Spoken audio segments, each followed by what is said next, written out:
Hi everyone, নতুন একটা দিনে সুন্দর আমেজ নিয়ে তোমাদের সামনে চলে এলাম আবার একটা মিনি ব্লগ নিয়ে। গরমটা কিন্তু প্রচণ্ড পড়েছে আর ভীষণ গরমও লাগছে, তাই ভেবেছি আজকে হালকা একদম রান্না করব।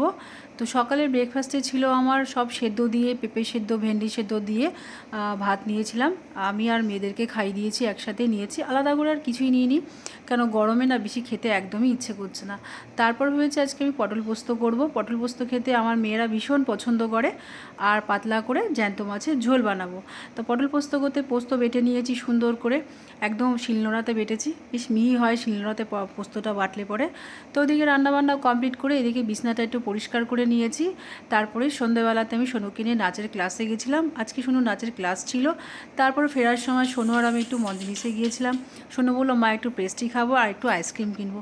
আবার একটা ব্লগে দেখা হচ্ছে, সবাই ভালো থেকো, টাটা।